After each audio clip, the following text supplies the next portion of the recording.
বনমালী পুলিনে বিহার করে লয়ে ভক্ত মণ্ডলী। সাউন্ডটা চিকন হয়ে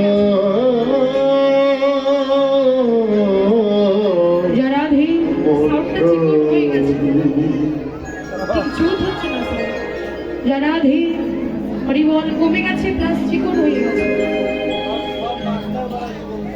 রাধে হরিবল মাস্টারটা বাড়িয়ে দিন আর সাউন্ডের বেসটা একটু বাড়ানো। রাধে হরিবল দেখুন আজকে মধুর হরি নামের খেলা খেলছিল আমার মোর হরি, সুরধ্বনি গঙ্গার তীরে হরি নামের খেলা খেলছে। এখন জগতের মাঝে হরি নামের খেলা সবাই খেলতে পারে না। দেখো আমরা জগতের মাঝে খেলি, খেলতে গেলে কি দরকার হয়, মানে পক্ষাপক্ষী দরকার হয়। দেখুন পক্ষ ছাড়া কেউ কখনো খেলতে পারে না, দুটো পক্ষের দরকার হয়, কেউ জেতে কেউ হারে। কিন্তু হরিনামের খেলা হলো এমন খেলা, এই খেলায় লাগে না কোনো পক্ষ, এই খেলায় লাগে না কোনো পক্ষ। কেউ যদি মনে করে একা খেলবো, বাবা ঘরের একাকে নিভৃতে হরিনামের মালা করে নিয়ে আপনি একা হরিনামের খেলা খেলতে পারেন। কেউ যদি মনে করে না না না একা খেলবো না, সবাইকে নিয়ে খেলবো, দেখুন আজকে আমরা এখানে এসেছি কিন্তু সবাই মিলে একসাথে হরিনামের খেলা খেলবো। এই হরিনামের খেলা যেন সময় থাকতে খেলেছে হরিবল কারা, সেই যে দেখুন শ্রী সনাতন ভট্ট রঘুনা শ্রীজীব গোপাল ভট্ট দাস রঘুনা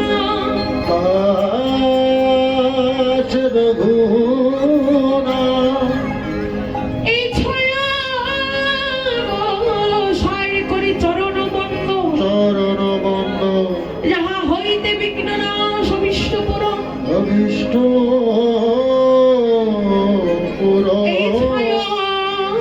গোসাই যাবে ব্রজে কৈলাবাস, আমার রাধা কৃষ্ণ নিত্য লীলা করিলা প্রকাশ করিলা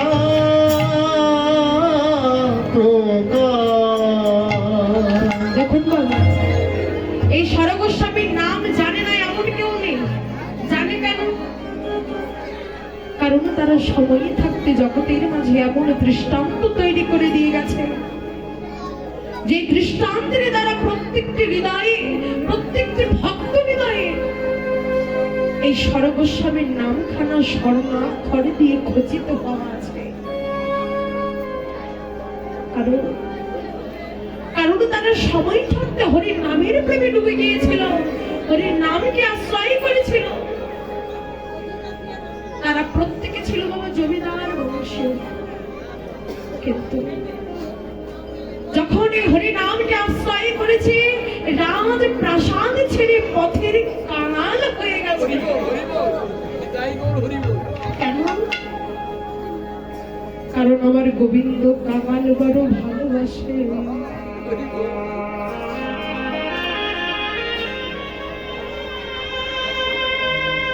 এবার জগতের মাঝে যারা আমার গোবিন্দকে ভালোবাসে, আজ প্রাণ গোবিন্দ বলছে সেই ভক্তকে আমি বড় কাদাতে ভালোবাসি। যে ভক্ত আমাকে ভালোবাসে তার মাথায় আমি দুঃখের বোঝা, কষ্টের বোঝা তুলে দিতে বড় ভালোবাসি। সেই দুঃখের বোঝা, কষ্টের বোঝা সইতে সইতে যে বদন থেকে হরিনাম ছাড়ে না,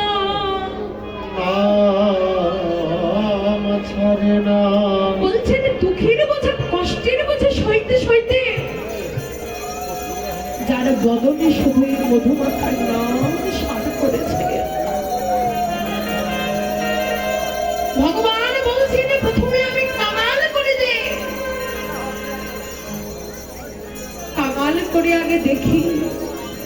এখন জাগতিক জগতে সোনাকে যেমন অনলে পুড়িয়ে খাঁটি করে তারপরে অলংকার তৈরি করা হয়, ঠিক তেমনি ভক্তকেও দুঃখের কষ্টের অনলে পুড়িয়ে পুড়িয়ে ভক্তকে খাঁটি ভক্ত করে আমার গোবিন্দ দিকে বললেন, দুঃখের বোঝা সইতে সইতে যে ভক্ত বদন থেকে হরিনাম ছাড়ে না, সেই ভক্তকে আমি আর কামালে রাখি না, সেই ভক্তকে আমি ধনী করে দিই। তবে কোন জাগতিক জগতের কোনো ঐশ্বর্য নয়, জাগতিক জগতের কোনো টাকা পয়সা প্রতিপত্তি নয়, বলে সেই ভক্তকে আমি ধনী করে দেই। কোন ধন? সে দেখো তাকে কৃষ্ণ ধনে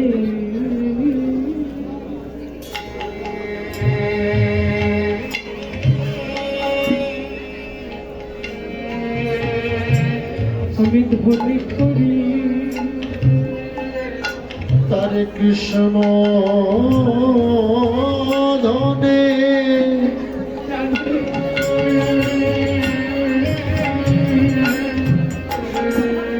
ধনী করি,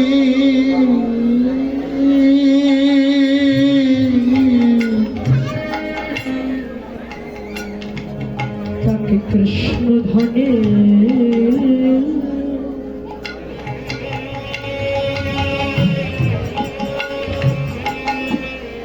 আমি ধনী করি। তাকে কৃষ্ণ ধনে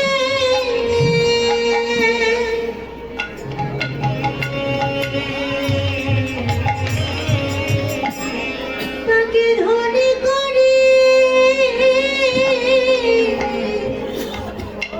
যে যুগ সদা কৃষ্ণ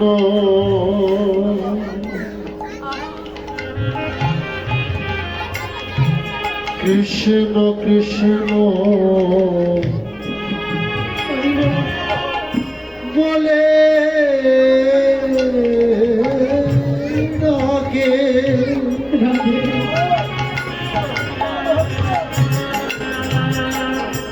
তারে কৃষ্ণ ধনে জয় জয় শ্রী রাধা গোবিন্দ প্রেমানন্দ। কৃষ্ণ ধনে ধনী করি। সে দেখো সে রঘুনাথ গোবর্ধন দাসের একমাত্র পুত্র রঘুনাথ, পিতার এত বড় রাজত্ব, ছোটবেলায় হাত ধরে এমন করে ভক্ত সঙ্গ সাধু সঙ্গ করিয়েছে। দেখুন এখানে ছোট্ট একটা শিক্ষা আছে, সন্তানকে কেন আমরা নিয়ে যাব?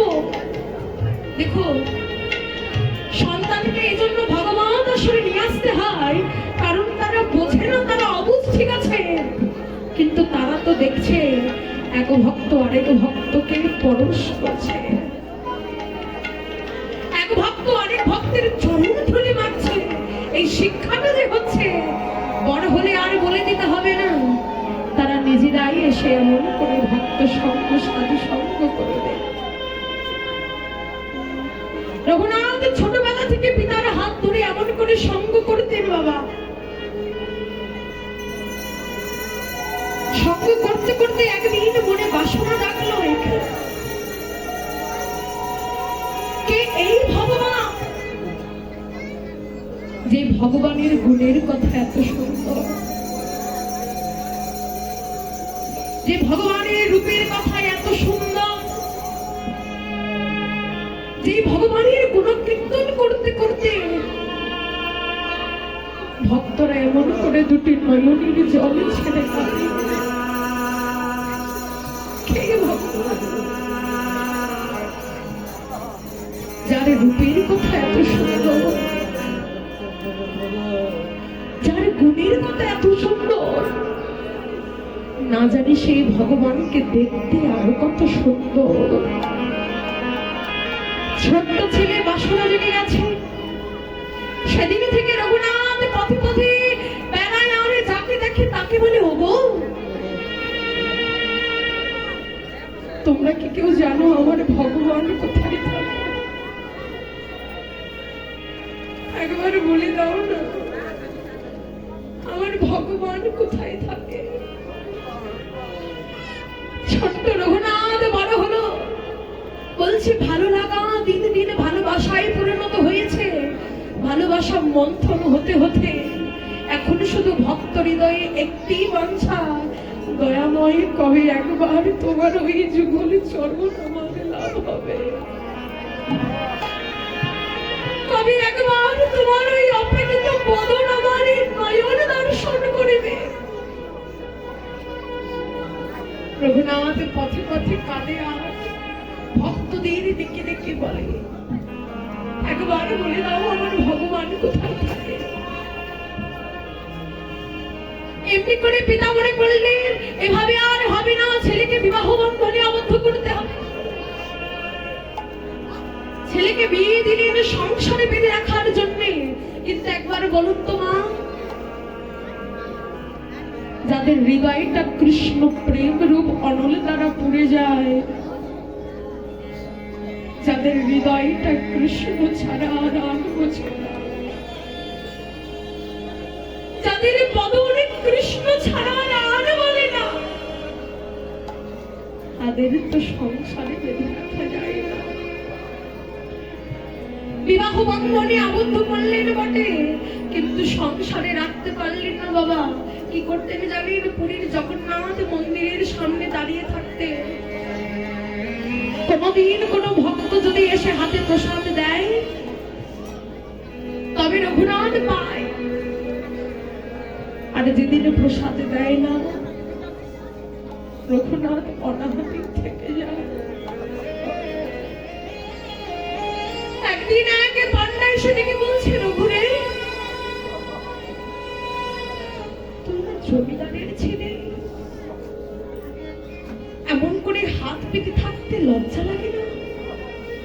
চলে যায় এখান থেকে। রঘুনাথ সেখান থেকে উঠে গেলেন কোথায়? ওই মন্দিরের সিংহ দুয়ারের সামনে, যেখানে ভিখারীরা বসে থাকে। ভিখারীরা যেখানে বসে থাকে সেখানে বসলে আরেকদিন এক পান্ডা এসে ডেকে বলছে, রঘুনাথ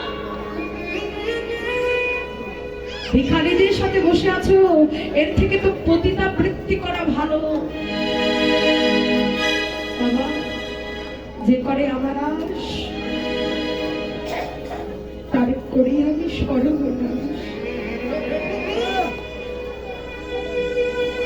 তথাপি যদি সে ভক্ত না ছাড়ে আমার পাশ, আমি হই সে ভক্ত চরণের দাস।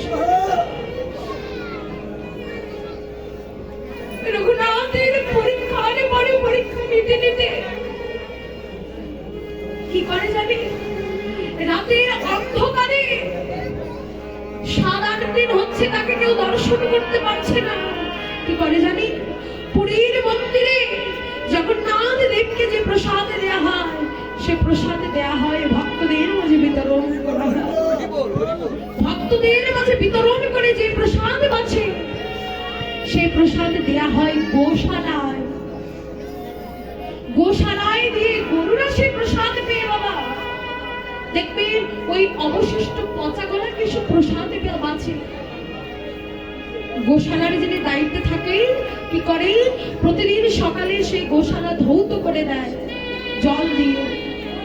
বলে সেই জলের সাথে পচা গলা প্রসাদ মিশ্রিত হয়ে একটি নালার মাধ্যমে প্রবাহিত হয়। রঘুনাথ কি করে জানি,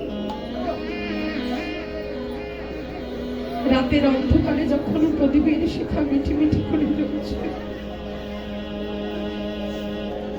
রঘুনাথ আমার সেই নালার সামনে দাঁড়িয়ে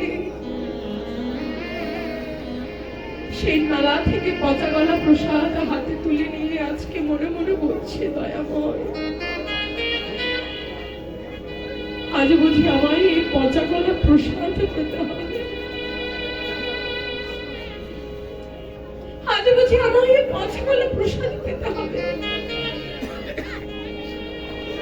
রঘুনাথ যখনই বদনী সেই প্রসাদ মুখে দিতে যাবে,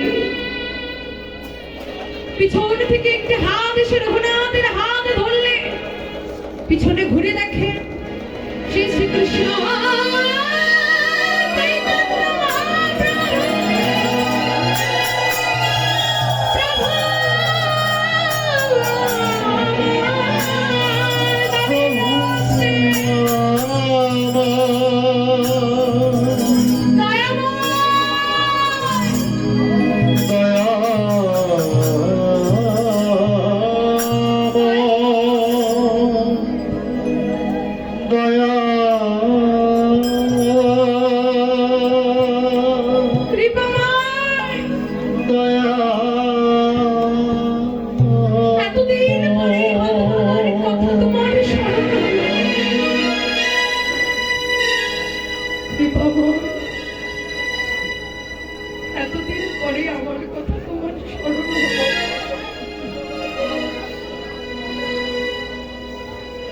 মহাপ্রভু হাত ধরে ডেকে বলছে, রঘুনাথ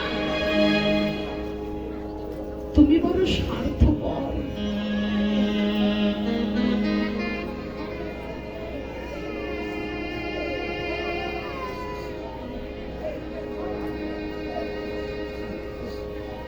রঘুনাথ তুমি বড় স্বার্থপর কেন? প্রভু কি অপরাধ করেছি তোমার চরণে? মহাপ্রভু ডেকে বলছেন, রঘুনাথ প্রতিদিন তুমি প্রসাদ পাও, আগে আমাকে নিবেদন করো, তারপরে তুমি প্রসাদ পাও। আর আজকে আমাকে নিবেদন না করে তুমি প্রসাদ পাচ্ছ। রঘুনাথ পচাগলা প্রসাদ হাতে নিয়ে বলছে, দয়াময় কি করে দেই? এই প্রসাদ যে পাওয়ার অযোগ্য, আমি কি করে পচাগলা প্রসাদ তোমার ওই চাঁদ বদনে তুলে দেব? যে তোমার জন্য কত কত ভক্তগণ রাজভোগ প্রস্তুত করে তোমার মুখের সম্মুখে নিয়ে রাখে, আজকে তো আমি সেই ভগবানের বদনে কি করে পচাগলা প্রসাদ দেব? আজকে মহাপ্রভু ডেকে বলছেন, রঘুরে জগতে আমি যদি প্রসাদ পাই সেটা শুধু প্রসাদ, কিন্তু সেই প্রসাদে যখন আমার ভক্তরা পায় সে যে আর প্রসাদে থাকে না, সে যে মহাপ্রসাদে পরিণত হয়ে যায়।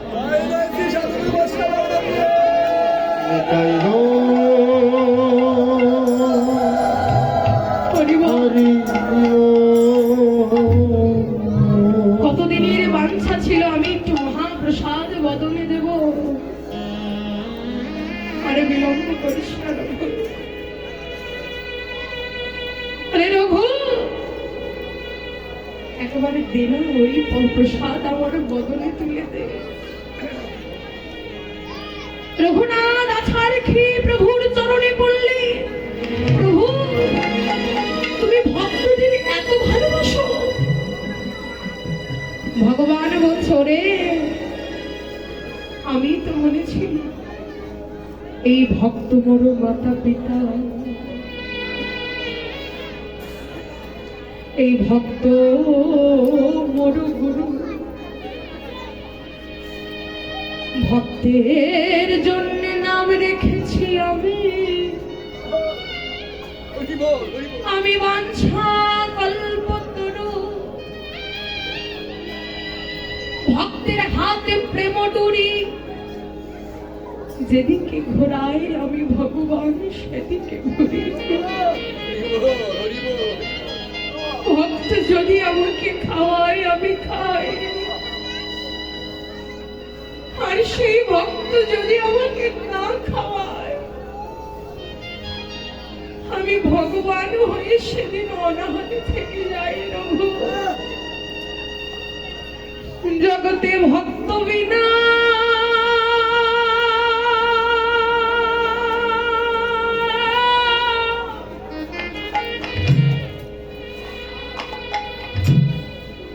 আমার কেবা আছে জগতে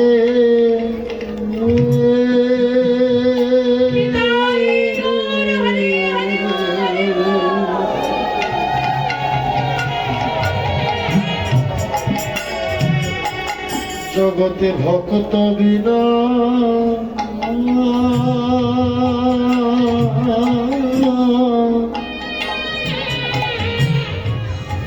কেবাই আছে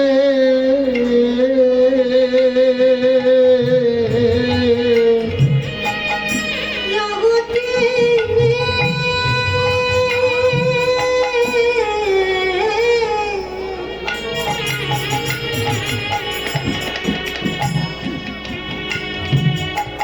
জগতে ভক্ত বিনা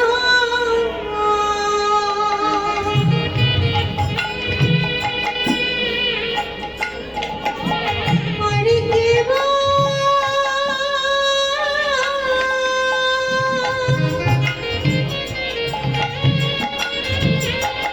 কেবা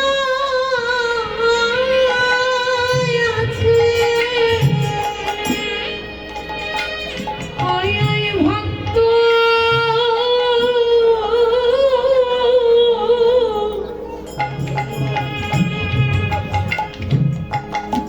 আমাদের হৃদয়ের মাঝে রাধে একবার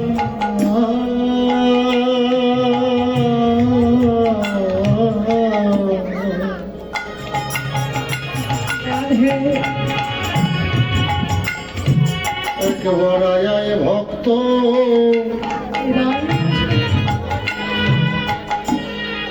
এই হৃদয়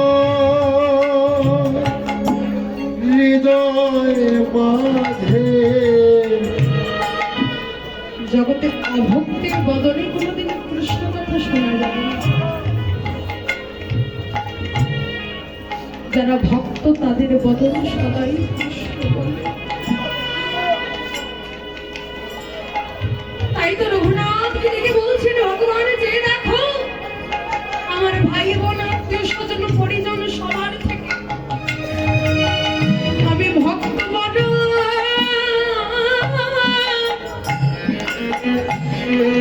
বড় ভালোবাসি জগতে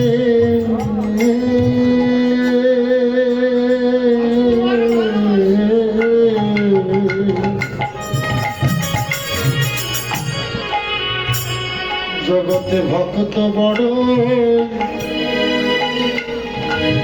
ভালোবাসি সেই ভক্তের ভক্তি আস্বাদনে লাগাবে তো জগতের মাঝে এলাম আজ সুরধনির তীরে সেই হরিনামের খেলা খেলছেন না তো বাবা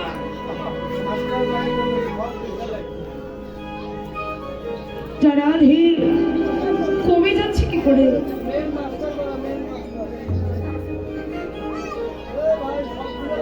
হরি বল হরে কৃষ্ণ যারা ধীর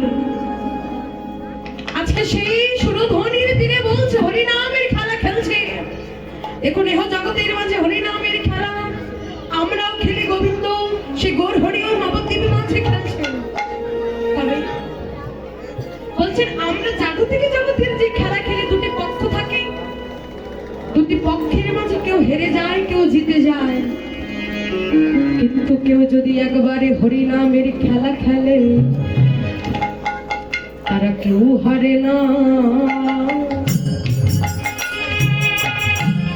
সবাই জিতে তারা কেউ হারে না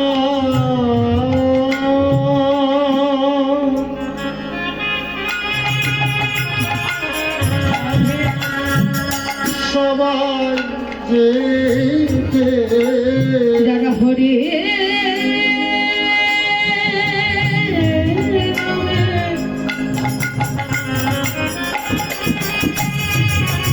হরিনামের খেলায় মতে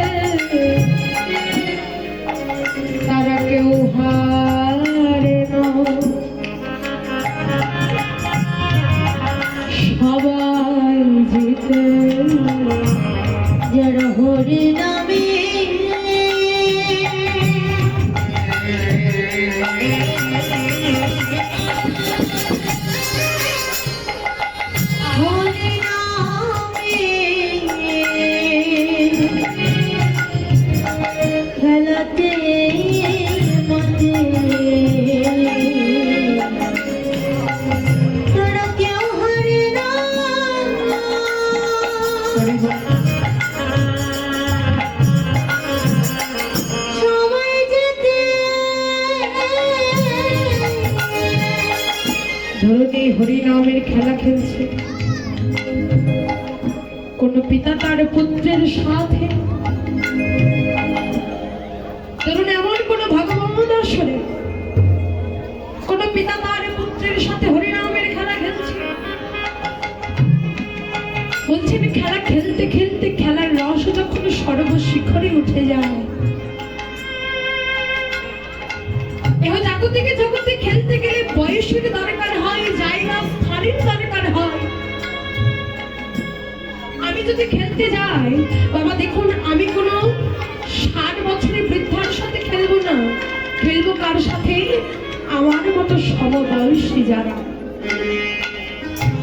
কিন্তু হরিনামের খেলায় লাগে না কোনো বয়স, লাগে না কোনো স্থান কাল পাত্র ভেদাভেদ, বলে যে কেউ যে কোনো স্থানে হরিনামের খেলা খেলতে পারে। মনে করো তার পিতা পুত্রের সাথে হরিনামের খেলা খেলছে, খেলতে খেলতে খেলার রস যখন সর্বশিখরে উঠে যায়। আমার কথা নয়, শাস্ত্রজ্ঞগণ থেকে বলেছেন যে দেখো কত পিতা ধরে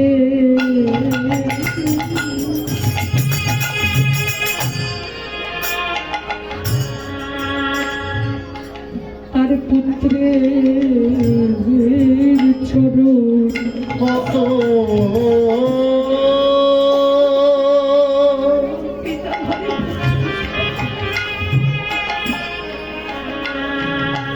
কত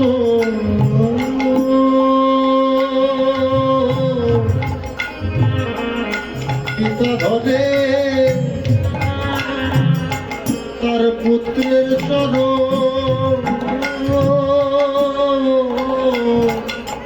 নিজের আত্মস্বীত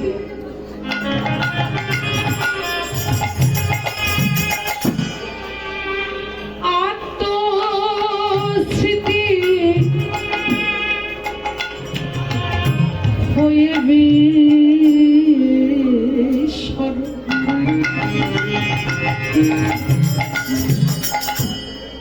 আত্মস্মৃতি যতক্ষণ পর্যন্ত থাকবে ততক্ষণ পর্যন্ত চরণ পাওয়া যাবে। যতক্ষণ পর্যন্ত আমিত্ববোধ থাকবে, ভগবান বলছেন ততক্ষণ পর্যন্ত চরণ পাবে না। নিজের আত্মস্মৃতি যখন বিস্মরণ হয়ে যাবে,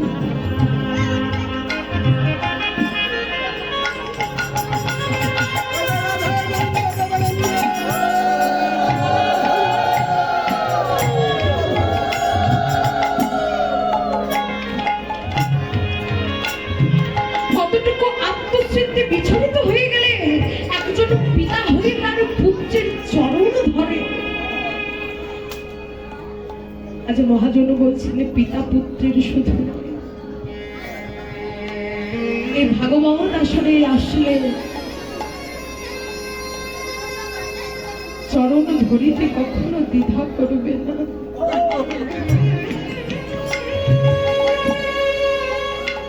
যাকে পাবে তার শ্রীপাদে চরণ খানা ধরবে।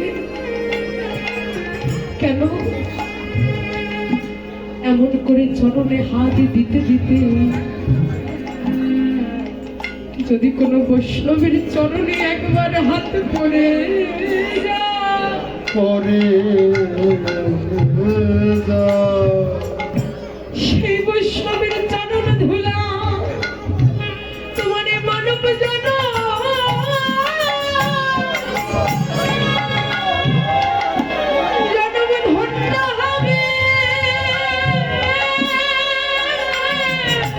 সেই চরণ ধুলা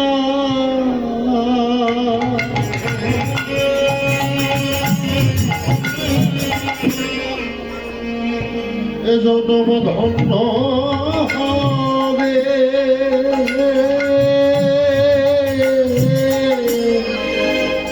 তোমার মানব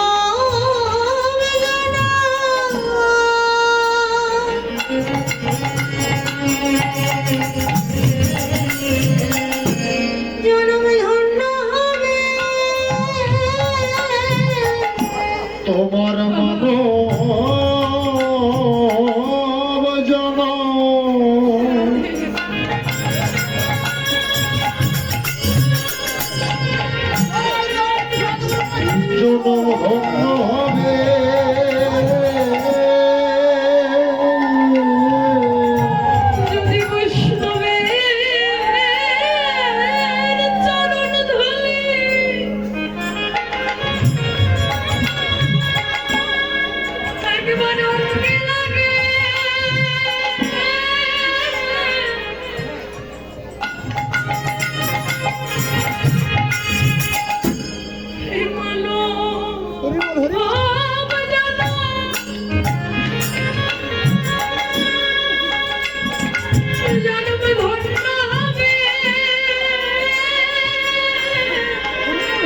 ওই চরণ ধুলি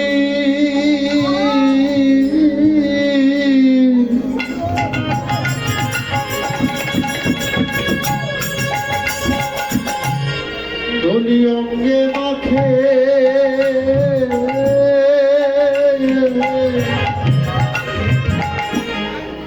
এই মানব জনম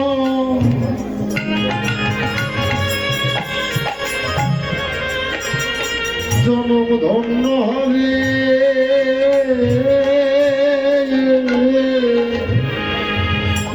ওই চরণ ধুলি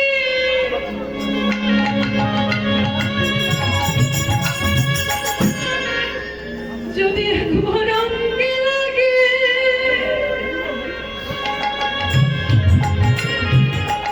এই মানব জনম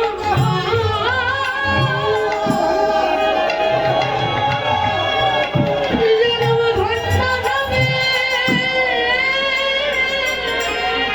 ওই চরণ ধুলি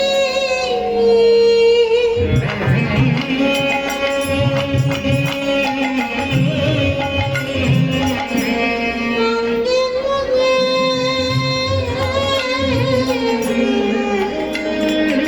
এই মানব জনম ধন্য চরণ ধুলি কেউ অঙ্গে রাখে বৈষ্ণবের চরণ ধুলি অঙ্গে লাগে। মানব জনম ধন্য হবে একবারে ধরো ধরো রাম চরণ ধরো। মানব জনম ধন্য হবে এমন দিন ভাঙ্গে হারিব না।